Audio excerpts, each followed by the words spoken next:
तो यार हर कोई बोल रहा था सलमान खान मतलब मास सिनेमा, सिर्फ एक अच्छा डायरेक्टर, एक अच्छा क्रिएटर और थिएटर को स्टेडियम बनने से कोई नहीं रोक पाएगा। तो अब दोनों मिल गए हैं। ट्रेलर में बड़ा बड़ा लिखा है from the director of Ghajini और दूसरा प्रोड्यूसर ऑफ किक। अब इससे बड़ा सपोर्ट कोई दूसरा हो नहीं सकता। और अब जब फाइनली सिकंदर का ट्रेलर बाहर आया तो समझ ही नहीं आया क्या देख लिया। मेरा रिएक्शन देखकर पक्का भड़क जाओगे, बट सच तो बोलना पड़ेगा ना बॉस। वो केबीसी में होता है ना 50-50, कुछ वैसा ही है। पहले अच्छी बातों से शुरू करते हैं, फिर आगे आप बताना बुरी वाली बातें क्या आपको भी उतनी बुरी लगी।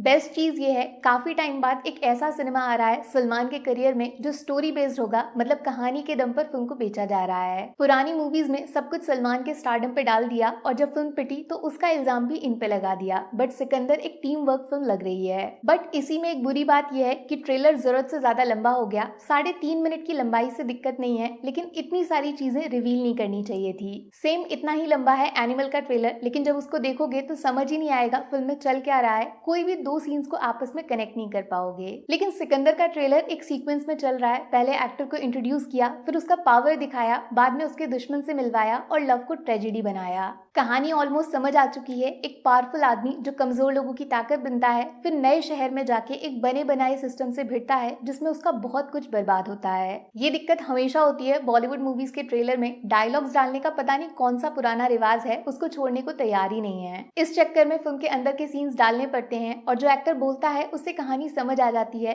सिकंदर के साथ भी सेम वही मिस्टेक हो रही है। दूसरी अच्छी बात यह है, फिल्म का तो पता नहीं, लेकिन ट्रेलर में मास फैक्टर आग लगा रहा है। प्लेन के अंदर, जिम के अंदर, बीच शहर में सिकंदर सबको तोड़ रहा है। हैंड टू हैंड एक्शन हो रहा है, गन्स भी दिखाई गई हैं और नोटिस किया हर एक्शन सीन में सलमान का लुक थोड़ा सा चेंज हो रहा है। स्पेशली जो ये सीक्रेट वेपन जिस तरीके से ट्रेलर में इस्तेमाल किया, उसने ट्रेलर की इज्जत बचा ली। कुछ हटके डिफरेंट बनाया है जो बाकी मूवीज में नहीं दिखता।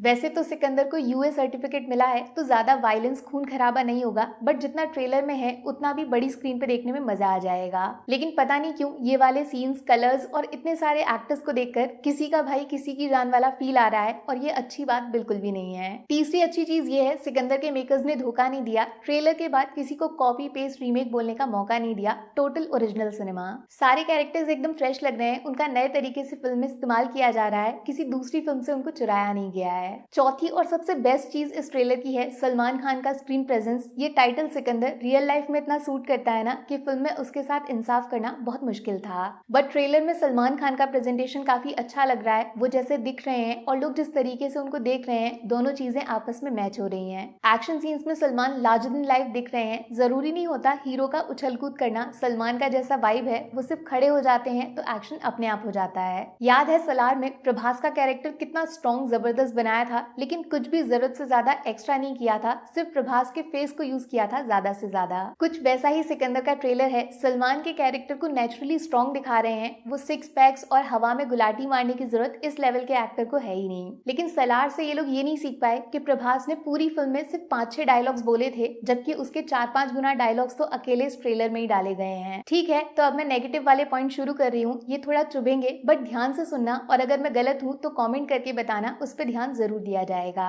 रश्मिका प्लस सलमान, जब इन दोनों को सॉन्ग्स में देखा तो कुछ भी गड़बड़ नहीं लगा। उल्टा मेकर्स की तारीफ कर रही थी मैं, कैसे एज गैप को गायब सा कर दिया है। इवन ट्रेलर में जब ये दोनों एक्टर्स अलग अलग अपने सीन्स में दिख रहे हैं तो उनको देखने में मजा आ रहा है, बट साथ में जब जब ये दोनों आते हैं वो सीन एकदम फीके पड़ जाते हैं। अब ट्रेलर में दोनों के बीच का कनेक्शन उतना बैठ नहीं रहा है। रश्मिका अच्छी दिख रही है जब वो कुछ बोल नहीं रही है, लेकिन सलमान के सामने आते ही ऐसा लगता है वो जरूरत से ज्यादा एक्टिंग कर रही है। इसी ट्रेलर में काजल अग्रवाल को देखकर काफी फ्रेश सा फील हुआ मुझे। लगता है अगर फिल्म में रश्मिका और काजल के कैरेक्टर्स बदल जाते तो पिक्चर फिट हो जाती। पूरी उम्मीद अब काजल वाले कैरेक्टर से है, क्योंकि यही एक मिस्ट्री है जो सॉल्व नहीं हुई है। लेकिन पोस्टर में इतना छोटा साइज है ना इनका कि लगता है रोल बस स्पेशल अपीयरेंस होगा, टाइम पास। दूसरी खराब चीज, सिंघम में सलमान का कैमियो याद है? छोटा सा सीन था, लेकिन पूरी फिल्म में सबसे ज्यादा बुराई उसी की हुई थी। रीजन सलमान नहीं थे, रीजन था जो सलमान ने बोला, राइटिंग। सिकंदर के ट्रेलर की राइटिंग बहुत खराब लग रही है। स्पेशली जो वन लाइनर्स हैं इस ट्रेलर में, एक भी कैची नहीं है। सबके सब आउटडेटेड हैं, पुराने हैं। सिकंदर का मुकद्दर, गंगा में जाके डुबकी लगाओ, नेता अभिनेता, ये सब डायलॉग्स ट्रेलर में डालने की क्या जरूरत थी? इसी वजह से शक हो रहा है पूरी फिल्म में क्या क्या लिखा होगा इन लोगों ने।